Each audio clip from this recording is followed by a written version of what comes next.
Olá, eu sou a professora Desirê e estamos aqui para mais um Por Dentro da Pós.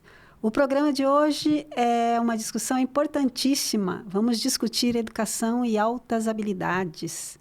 E para trazer essa discussão aí, fazer algumas reflexões sobre o tema, nós temos uma convidada muito especial, a professora Paula Sakaguchi, que é pós-doutora, doutora, tem um mestrado todo configurado ali na linha de pesquisa, cognição, aprendizagem e desenvolvimento humano pela Universidade Federal do Paraná. Tem uma vasta experiência na educação básica, com muitas especializações na área da didática, na área do magistério, na área da pesquisa educacional, né? E tantas contribuições na pesquisa, porque ela tem experiência na educação básica, nas salas de recurso, né? E atua nos núcleos, né, de altas habilidades e superdotação. Professora Paula, uma boa tarde, seja bem-vinda. Boa tarde, Desirê. Nossa, honrada demais de estar aqui. Quando eu recebi o seu convite, gente, eu fiquei muito feliz de retornar para esta casa, porque a Uninter é a nossa casa, né? Esqueci de referenciar isso. Professora Paula Sakaguchi foi nossa docente, né, no curso de pedagogia. Sim, e quanta estrada a gente percorreu aqui na Uninter no curso de pedagogia, no curso de educação especial. E, assim, é uma alegria muito grande de estar aqui conversando sobre uma área que é a minha área de paixão. Porque a educação especial mora na gente, né? Nós somos da educação básica, com o pé na escola pública, defendendo a qualidade da escola pública, da privada também, mas na escola no geral e a pública nesse sentido, porque a gente trabalhou com a educação especial lá também. E é muito bom estar aqui conversando sobre esta área da educação especial, que é as altas habilidades superdotação. Esse fundamento, né, da gente trazer aqui uma discussão sobre altas habilidades e a superdotação, professora Paula, é uma dimensão importantíssima dentro da educação especial, como você coloca mesmo, né? E a gente lembrar aí que o mês de agosto, agora é dia 10, né? A gente tem aí a lembrança do Dia Internacional da Superdotação, né? Exato. Aqui no Brasil, né? E aí, como você vê as pesquisas sobre essa área, sobre altas habilidades e superdotação aqui no nosso país? Como você vê como é que está o diagnóstico aí dessas pesquisas? Veja, tudo tem a ver com a implantação da Política Nacional de Educação Especial na perspectiva da educação inclusiva. Não sei se vocês lembram, lá em 2008, instituído pelo MEC. Por esta política, né, de educação inclusiva, os alunos começaram a ser identificados na escola. Começaram a ser reconhecidos, ser identificados, e a partir de então, com os alunos sendo identificados na escola, começaram as pesquisas na educação básica. Como reconhecer, como identificar, como atender, o que fazer. E daí, nesse sentido também, as pesquisas com a família. Né? Qual é a concepção das famílias quando tem entre os seus alguém com altas habilidades de superdotação? É uma família da educação especial também, né? E a família fica assim, puxa vida, o que eu vou fazer? Nós temos uma criança com altas habilidades em casa. E agora, José? E agora, o que fazer com essa criança? Então, daí surgem as pesquisas para responder essas indagações do que fazer, como é que andam aí as práticas educacionais com este alunado. Então, tudo começou ali, né? Foi um incentivo para as pesquisas na educação básica.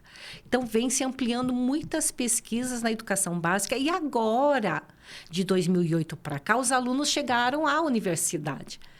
E aqui na universidade, né, na Uninter, em específico da onde eu estudei também, lá na Universidade Federal do Paraná, os alunos estão, assim, chegando, e nós queremos saber, e agora, o que fazer, qual que é a concepção dos professores, o que tem sido feito, né, em termos de práticas educacionais, nas atividades de pesquisa, extensão e ensino, o que é feito com este aluno com altas habilidades. A gente já tem uma caminhada com a área da surdez aqui na Uninter, excepcional, né? É importante o trabalho da professora Leomar, junto ao Ciane, né, professora Paula? É espetacular o trabalho que o Ciane vem desenvolvendo nessa área da educação especial. Sim. E, professora Paula, para a gente reconhecer, na educação especial, a gente já tem uma série de limitadores, né? Porque tem a questão da formação do professor, que a gente sabe que não tem uma formação específica, e ele tem que se especializar para estar nas salas de recursos, para ter um atendimento, ou mesmo na educação regular, para ter um atendimento mais apropriado para as crianças, né? Na relação da superdotação, como é que eu acredito e vejo também pelas pesquisas que é um pouquinho mais difícil se reconhecer, né? Quem é essa criança? Como a gente faz esse reconhecimento na escola? Este reconhecimento, eu digo assim para os professores e para o grupo de pais. O que essas crianças fazem, falam e o modo como elas pensam eu digo que é de saltar os olhos. Até japa salta os olhos, gente. Até a japa. Eu digo isso porque eu sou descendente de japoneses e eu brinco muito, porque salta os olhos. Não tem como não abrir os olhos diante do que uma criança argumenta, sabe? A relação com que ela organiza as ideias, concatena as ideias e o pensamento dela muito flexível, a criatividade que ela apresenta. E elas são assim, tudo é demais nelas. Silverman já colocava isso. Elas são sensíveis demais, elas são perfeccionistas demais, no âmbito das funções executivas, do planejamento, da criatividade, tudo é demais nelas. Então, a gente reconhece por este comportamento na escola. E assim, é aquela criança que está sempre com o dedo levantado. Então, a professora vai observar, né? Aquela criança que levanta o dedo o tempo todo, que pergunta, que questiona. E, muitas vezes, elas sabem mais do que a própria professora. E a pior resposta que elas podem ouvir, Desirê, isso você vai aprendendo ano que vem. Isso não é de agora. Deve frustrar a criança, né? Entediar. Porque ela quer aquele conhecimento, ela quer aquela busca. Daí, quando ela tem uma resposta que vai limitar... E por isso que a gente precisa investir na formação dos professores, né? Nos cursos de extensão, na formação continuada, porque daí assim vai capacitando o professor a reconhecer essas crianças, porque elas passam ali na invisibilidade. Inclusive, a professora Suzana Pérez, na tese dela, ela coloca essas crianças como fantasminhas, né? Porque passam na invisibilidade, a gente não vê. E é o público da educação especial que não precisou entrar na escola. Porque, veja, as crianças com deficiência ingressaram, foram inseridas. As crianças com transtorno espectro autista também. Né? Mas as crianças com altas habilidades estão na escola desde que escola é escola. Desde a época dos gregos ali, né? Na antiguidade clássica, as crianças estavam tendo as lições embaixo da árvore, junto com Sócrates, Platão, não sei. Mas elas estavam ali questionando, estudando os grandes filósofos ali, né? Sem ter esse reconhecimento e um encaminhamento um pouco mais direcionado para as necessidades delas no espaço educativo, né? Exatamente. E a escola tem muito a fazer, né? A gente tem muito a trabalhar com essas crianças. Então, a primeira coisa é reconhecer, né? E assim, aquela ideia que muitos têm, nossa, é um gênio. Se a gente pensar que essas crianças são geniais, a gente não identifica, né? Eles não são gênios, eles têm um potencial acima da média em relação aos pares, eles têm uma criatividade mais acentuada, né? Esse envolvimento, comprometimento com a atividade. Então, a gente percebe assim que na escola é preciso um trabalho direcionado para este reconhecimento e não basta reconhecer e identificar. É preciso atender, né? Não basta a avaliação. Daí vem as práticas na escola. Para reconhecer, professora Paula, a gente tem aí os dados, né, do Censo Escolar de 2023, né?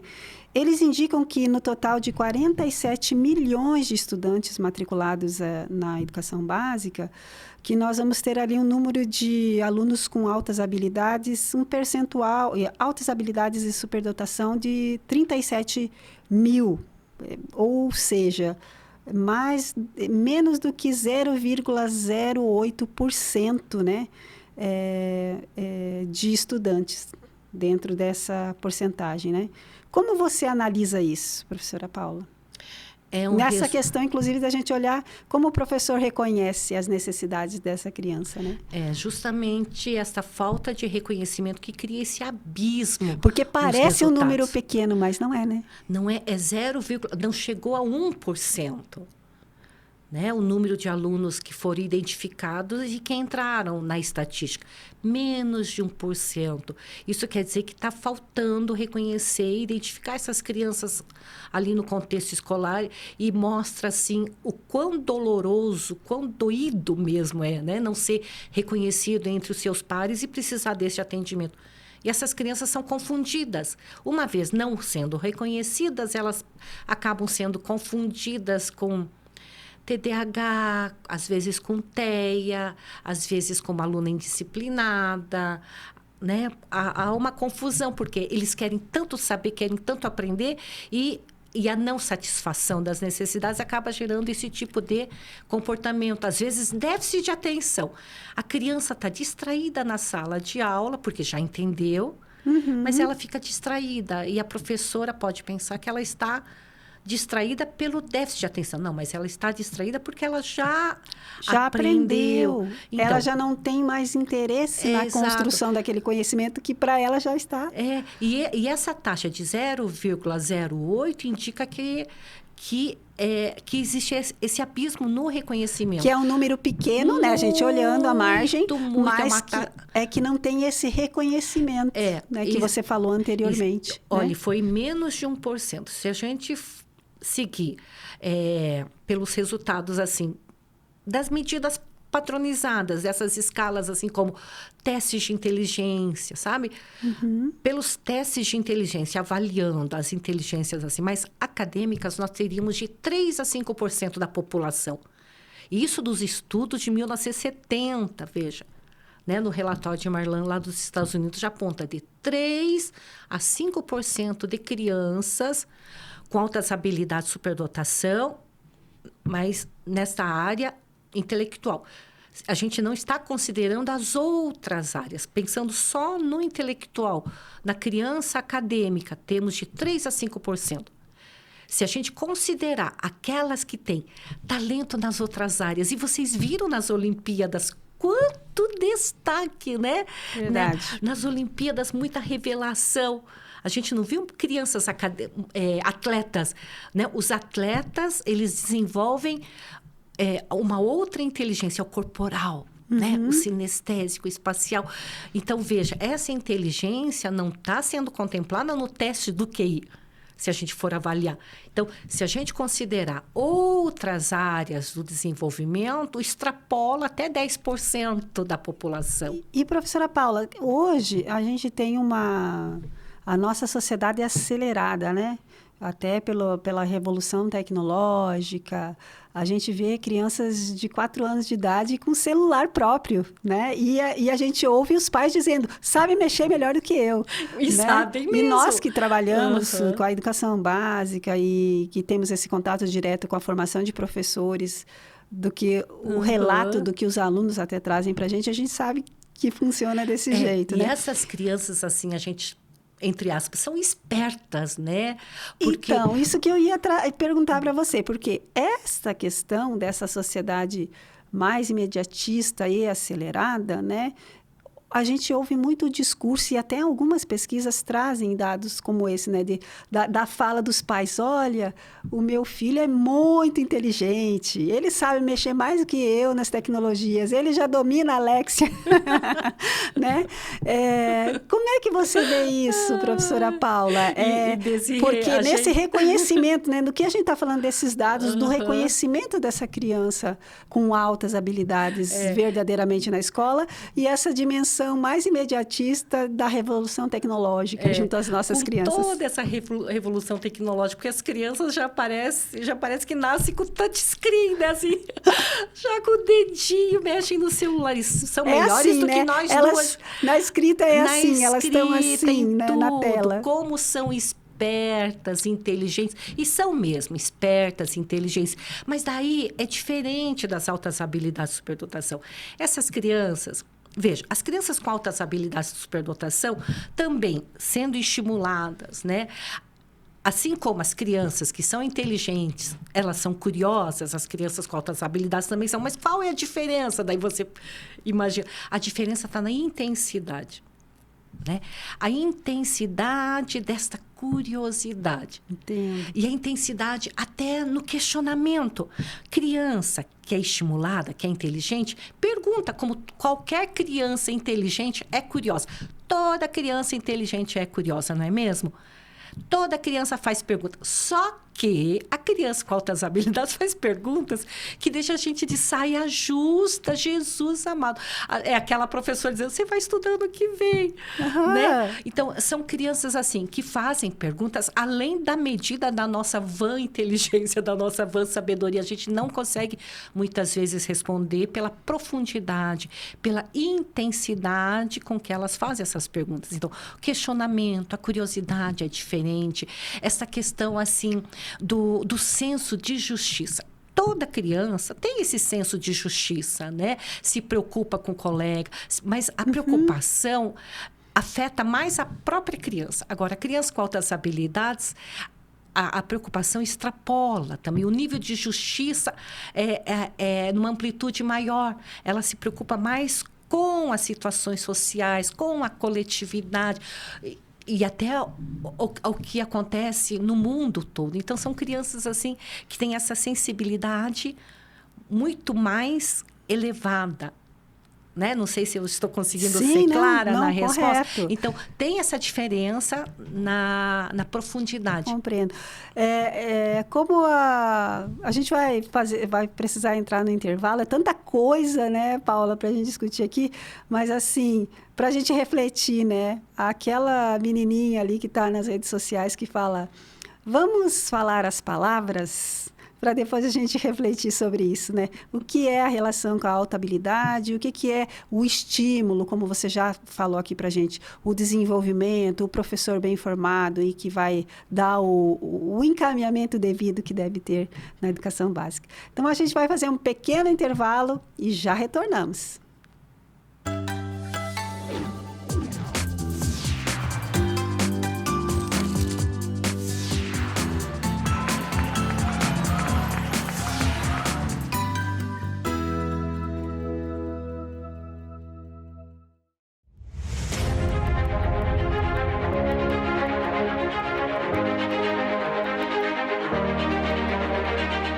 No ponto mais privilegiado de Curitiba, no Alto do Pirazinho, o sítio de transmissão do Super Canal 13, 13.1 TV Cultura, uma das emissoras mais admiradas e premiadas no Brasil e no exterior, com mais de 400 prêmios.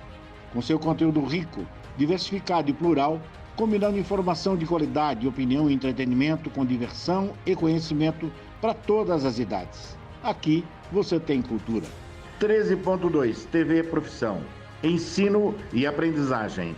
É a televisão caminhando de mãos dadas com a educação, democratizando o acesso ao saber e contribuindo assim com a informação no pleno exercício da cidadania.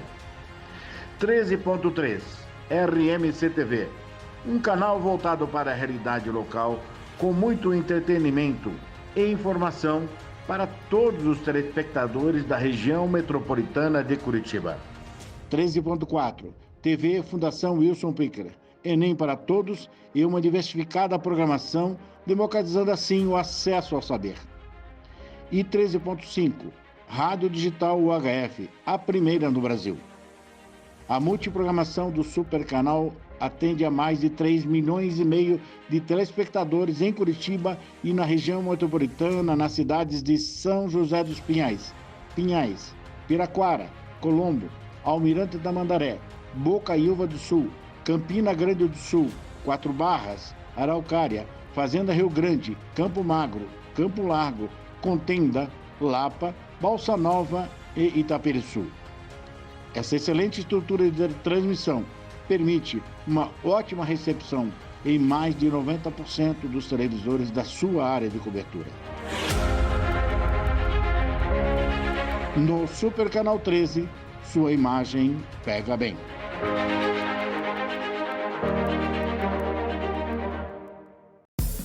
O Ministério do Turismo, a TV Cultura e o Uninter levam até você Provoca. Ainda bem. Metrópolis. Linhas Cruzadas. Estação Livre. Matéria de capa. Senhor Brasil. Repórter Eco. Opinião. Planeta Terra. E Quintal da Cultura. É muito legal. Aqui tem dramaturgia,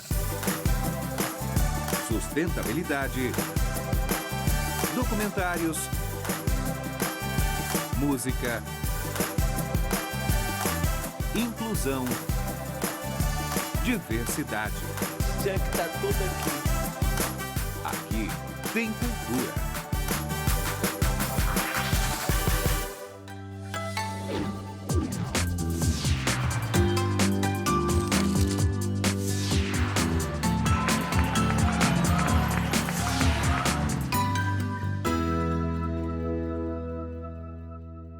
Na Estimular também apresenta superdotação, Da mesma forma, né?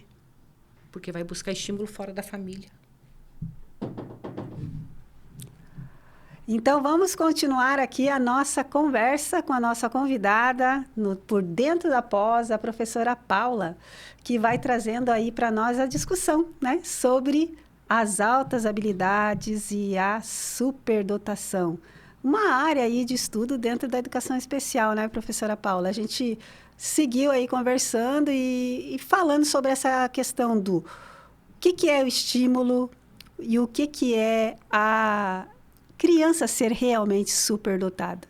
E como é importante este papel, né, da família, da escola, estimulando, reconhecendo as potencialidades, desenvolvendo e principalmente encorajando esta criança na produção criativa. É muito importante o papel da escola, da família, da sociedade, nessa estimulação, nessa criação assim de oportunidades mesmo. E nessa criação de oportunidades, professora Paula, como é que se desenvolve, se você puder dar um traçado para a gente desse atendimento mais especializado para a criança da educação básica? Então, nós temos assim, a própria política de 2008 nos coloca, né? A gente tem esse atendimento educacional especializado, que é uma das formas de trabalho, uma das práticas educacionais para este aluno. Este AEE, ele é realizado no contraturno, nas salas de recursos, sala de recursos multifuncionais, né? E nessas salas de recursos são trabalhados o quê? É trabalhado o enriquecimento curricular, aprofundamento, para suplementar a formação dessa criança, né? Então, este enriquecimento é muito mais do que resolver tarefa de casa, é muito mais do que conteúdo escolar. O nome já diz, é enriquecer o currículo. E a gente enriquece a partir das áreas de interesse da criança, né? E para reconhecer as áreas de interesse, você vai ter que conversar, organizar bastante assim, atividades exploratórias, muitas visitas, muitas excursões, muitas leituras, muito estímulo. Sair de uma perspectiva assim mais regular do que a gente tem ali dentro de um planejamento de ensino, né? Exatamente. Tem que fomentar essa criatividade, esse desenvolvimento para as crianças. Sim. Como é que a gente vai descobrir que uma criança ela pode desenvolver habilidade na área, por exemplo, musical, mas bem específico de instrumental? Violino. Como é que eu vou descobrir que essa criança ela pode ser uma exímia violinista se ela nunca teve acesso a um concerto, a um recital, nunca viu um violino, né? Nunca viu tocar em violino? Então, a gente tem que dar essas oportunidades. E nessas oportunidades, a gente identifica essa área de interesse quando os olhos das crianças brilham. Gente, brilha. Você vai, leva essa criança para o museu, né? O olhar brilha, ela começa a perguntar mais sobre aquele fóssil, aquele quadro, aquela obra. E aqui em Curitiba a gente tem bastante essa oportunidade de visita monitorada, né? E nas cidades do interior, quando não tem museu, quando não tem uma visita monitorada, tem exposição agropecuária, tem na cooperativa um trabalho que eles desenvolvem com os cooperados. Então, sempre há uma forma assim de buscar na comunidade recursos humanos para assim trazer para dentro da escola. Às vezes até contador de história, às vezes um professor na escola que é um bom contador, ou que joga RPG, ou que é um professor talentoso em alguma área na escola. Então, ele pode estar apresentando a área, né, para as crianças, a partir de uma palestra, a partir de uma oficina. Então, tudo isso é para encantar as crianças. A gente começa, então, a identificar, a reconhecer qual é a área de interesse. Na sequência, na sala de recursos, viu a área de interesse, então a gente começa a organizar em grupos ou individualmente projetos de trabalho ou oficinas, né, para desenvolver as habilidades, porque as crianças com altas habilidades, superdotação, nenhuma delas nasce sabendo. Nenhuma. Então, tem que ser ensinada. Vygotsky já coloca o importante papel da mediação, do papel do outro, né, na atuação da ZDP. Né, nessa zona de desenvolvimento proximal. Quem é pedagogo sabe do que eu estou falando. Mas, então, é importante o outro para auxiliar a criança no desenvolvimento das habilidades. E o bom é que elas aprendem rapidamente, né? Na área de interesse delas, elas têm muita facilidade, muita desenvoltura. Então, depois que você vai desenvolvendo essas habilidades, surgem problemas que elas querem resolver, construir, resolver. Então, assim, a gente vai montando produções lá na sala de recursos com as crianças. E são N produções que podem surgir. É um trabalho sempre pensando aí o contraturno e a sala de recursos, né, Isso, é feito no contraturno, na sala de recursos, e sempre assim em parceria, neste co-ensino, com o professor da sala regular.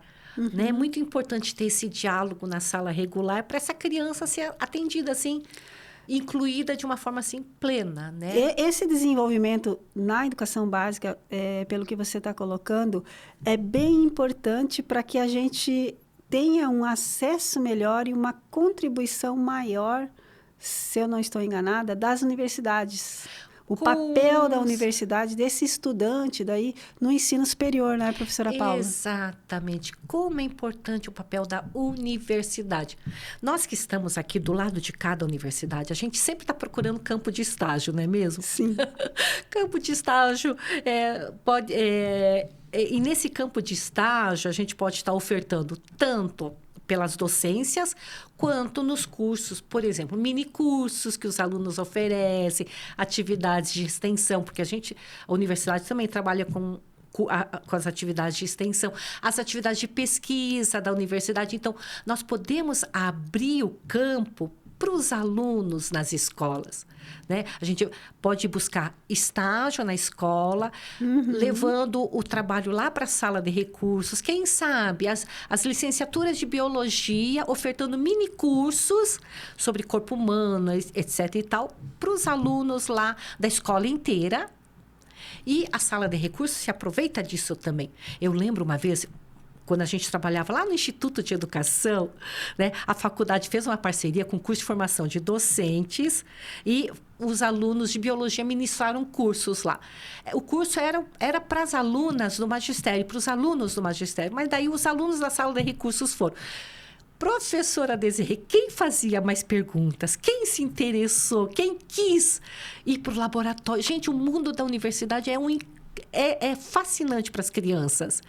Né? Então, as crianças perguntaram bastante, questionaram bastante. Então, foi enriquecedor, tanto para os acadêmicos de biologia, quanto para as crianças da sala de recursos. E quando o acadêmico, digamos, esse superdotado, é o que está lá no ensino superior, professora Paula, essa dimensão que você colocou da pesquisa, da extensão, também vão colaborar, né, para o desenvolvimento desse estudante do ensino superior, ali no seu curso de graduação, né? E para este estudante, a gente a gente oportuniza, junto com os demais estudantes, né, de igual direito também, a participar dos projetos, né, de iniciação científica, de docência, do PIBID, da residência pedagógica. E quando eles estão participando da residência, você percebe a diferença na atuação deles nas escolas em que a gente está indo. Então, o comportamento destes estudantes se destaca. Na iniciação científica, a gente vê, assim, eles engolem pesquisas. A gente pede assim, faça um levantamento, faça um fichário, mas você pensa assim, o fichário vem só, né, no máximo 10 referências. Nossa, estes alunos vão além. E daí, quando existe o domínio da língua inglesa ou de outras línguas, eles correm, procuram outras plataformas. Eles já caminham, né, para essa... Sim, e daí, mas a gente tem que estimular essa pesquisa. Né, estimular a pesquisa, dar essa oportunidade para os alunos se desenvolverem. Né? Uns entram com bolsa, outros entram como voluntários, e que aumentem também, né, este número de bolsistas e voluntários para estar incentivando a pesquisa e o PIBID, né, a residência pedagógica. Nossa, bem importante. E são elementos que colaboram bastante, né? Aí na ação de desenvolvimento desses superdotados, né? E uma vez estes alunos, por exemplo, fazendo o PIBID, né, no curso de pedagogia, por exemplo, depois que eles terminam o curso, é outro aluno, gente. Nós temos um egresso aí do curso de pedagogia diferente. Ele volta para fazer a pós-graduação, mas é um aluno diferente, porque ele passou por essa experiência de ser reconhecido na universidade, de ser atendido na universidade, e ele também amplia o olhar para os alunos que estão na educação básica. Né? E professora Paula, falamos aí um pouquinho desse atendimento na educação básica, desse papel da universidade, do jovem, né? Ou seja, estamos falando aí da criança e do jovem com superdotação, né? E qual seria o papel da família nesse processo para auxiliar ainda mais nos movimentos de desenvolvimento dessa criança e desse jovem? Será que as famílias estão preparadas também? Essas crianças vêm sem manual, sabe, Desirê? Não tem manual, né, Paulinha? Não tem manual, mães e pais de primeira viagem. E é um sofrimento que esses são pais da educação especial, porque eles buscam ajuda, eles reconhecem que o filho e a filha são diferentes, mas o que fazer? Onde buscar ajuda? Então, para estes pais, tem que ampliar uma rede de apoio para orientar. Né? E aqui a universidade ajuda muito com os cursos que a universidade promove, os seminários que são promovidos, né? Mas ainda o número é bem limitado. Então, os pais precisam de muita orientação, né? Para reconhecer e para apoiar os seus filhos. E eles buscam... Pela tua experiência, professora Paula, você consegue destacar assim, alguns dos sentimentos, das dificuldades que as famílias encontram? Como você diz, né? A criança nasce, não tem um manual. Gostei de ouvir isso, né? Não tem manual. Não tem para nenhuma criança um manual, né? Ainda mais para uma criança, as crianças que vão ter necessidades especiais, né? Para a gente desenvolver, né? E são crianças, assim, que desde pequenas elas se destacam. E esse destaque causa uma solidão nos pais. Muitas mães, por exemplo, Desirê, na porta da creche. Lá na creche, todas as mães conversando sobre as dificuldades dos filhos, os problemas que estão tendo. Daí a mãe daquela criança que já está lendo na creche, da criança que dança, que não para. Penso que é hiperativa, mas ela não para, ela faz borboletinha, ela vira pirueta. Eu estou vendo uma Rebeca ali. Uhum. Né? É uma criança ativa e trabalha bem com o corporal, mas é muita criatividade ali nos movimentos. E daí o que os pais falam? Essa mãe está se achando. Essa mãe pensa que o filho é o quê? Que o meu filho é o melhor. E daí o que acontece com essas mães? Elas vão se calando. Muitas vezes elas não conseguem partilhar as proezas dos filhos e as dificuldades também. Porque crianças com altas habilidades também têm dificuldades, né? Eles não são bons em tudo. Então, vão encontrar as dificuldades. E a mãe se sente assim, nessa experiência de solidão. Então, esse é um sentimento muito comum entre as mães. E nós temos 3 tipos de família. A gente tem aquela família que ignora as altas habilidades, assim, ignora nesse sentido, não aceita que o filho, mesmo sendo identificado na escola, mesmo que depois de uma avaliação que a escola fez, daí os pais dizem, não, meu filho não é superdotado, ele não apresenta essas altas habilidades, ele é normal. Ele é um normal diferente, eu diria, né? E assim, então eles ignoram e por ignorar, não atendem na potencialidade, na capacidade que eles têm. Né? Então, tem esse de ignorar e daí tem a outra família que supervaloriza. Que é a questão que eu pontuei para você, né? Que hoje a gente vê isso muito. Meu filho é super inteligente porque ele sabe mexer na tecnologia, no celular. Super valoriza. Gente, daí o que a gente tem que fazer com a criança? Você tem que puxar o ego para baixo novamente. Parece aquele balão, né? Puxa o ego novamente, sintonize a criança no chão. Segura o balão. Segure o balão. Porque o ego fica muito inflado, porque a família supervaloriza. Né? E também isso é negativo para a construção da identidade, até da identidade superdotada, né? Da identidade da criança. Essa supervalorização. E daí você vai fazer uma entrevista com essa família, a mãe diz assim, meu filho de 3 anos já lê. Quantas vezes o seu filho já leu? Uma vez.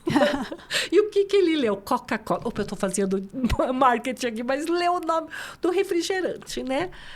Mas aí, que tá, digamos assim, essa questão... Essa leitura do rótulo é uma leitura social. Mecânica também, uma leitura social. Mas não nessa profundidade. E que ele vai aprendendo porque as pessoas mostram a todo tempo, está muito divulgado. Mas a interpretação da mãe, né? Porque ele leu o rótulo, nossa, meu filho está lendo, ele é superdotado. Então, essa supervalorização também é prejudicial. O bom é quando você reconhece, valoriza, vê a criança, assim, na sua integralidade. Né? Que esse seria o terceiro tipo de família? O terceiro tipo de família. É aquela família que tem uma relação autoritativa, participativa.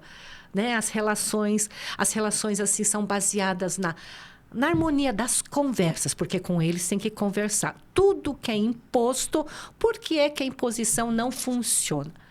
Porque eles trabalham com o pensamento, eles gostam da argumentação, eles têm esse senso de justiça também, né? O que é certo, errado é errado, mas vamos argumentar, vamos conversar. Conversando, tudo se resolve.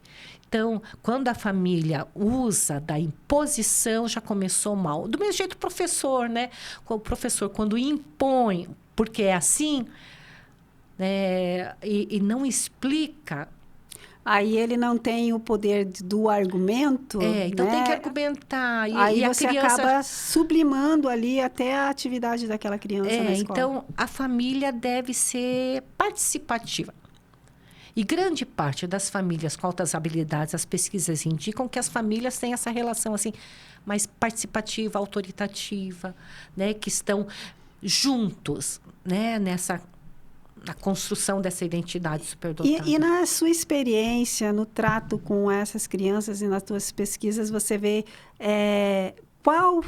qual perfil de família é mais comum de você ver? O mais comum, e as pesquisas indicam, é essa família participativa. Puxa, que bom. É a família participativa porque é aquela família que quer contribuir com o desenvolvimento da criança. Né? E a família toda sai ganhando nesse enriquecimento também. Né? Porque vão todos juntos, quando são pequenos, vão todos juntos participar daquela atividade. E a criança, assim, ajuda, favorece também este enriquecimento, essa busca de estímulo. A criança pede, a família corre atrás também. Né? Então, é uma família mais participativa. É claro que nós temos aquelas famílias que são negligentes, a gente tem as famílias em que o adulto é a criança, né? A gente tem aquelas famílias que ignoram a superdotação. A relação econômica vai influenciar nisso? As famílias um pouco as carentes influencia nessa identificação e no trato, certamente, pela relação cultural? Veja, nós temos vários estudos que indicam que há muitas crianças com altas habilidades de superdotação em berços que não são de ouro.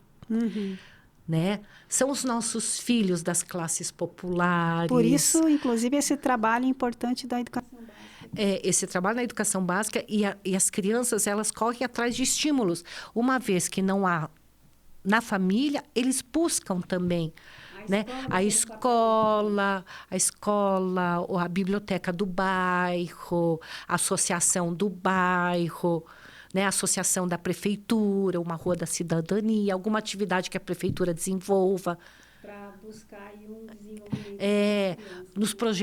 Nos projetos sociais também a gente identifica muitos talentos. E as crianças que participam desses projetos sociais não nasceram em berço de ouro. Sim. Né? E, professora Paula, para a gente encerrar, dá vontade de a gente ficar aqui falando, né? A gente está entrando no tempo. Para a gente encerrar aí o nosso programa hoje, o que você diria, né, pensando justamente isso, a relação da educação especial, especificamente a superdotação e as altas habilidades, na educação básica, como a gente está falando, né? O que ainda você vê que a gente precisa avançar? O que nós já avançamos e o que precisamos ainda avançar para melhorar, principalmente para a maioria dos trabalhadores que estão lá na escola pública, né? A gente precisa avançar nesta parceria entre a educação especial, os professores da educação especial e os professores do ensino regular. Porque a criança com altas habilidades, assim como a criança com deficiência, a criança com transtorno de espectro autista, não é uma criança aluno da educação especial, ele é aluno da escola toda. Então, é importante que a escola toda trabalhe com essas crianças, inclusive com a criança com altas habilidades de superdotação. Então, obrigada, professora Paula. Olha, foi excelente aí a nossa conversa, muitas reflexões. Espero que todos tenham gostado aí do nosso programa, discutindo educação e a educação especial, a superdotação. Convite aí para a professora Paula voltar, porque tem muita coisa para discutir, né?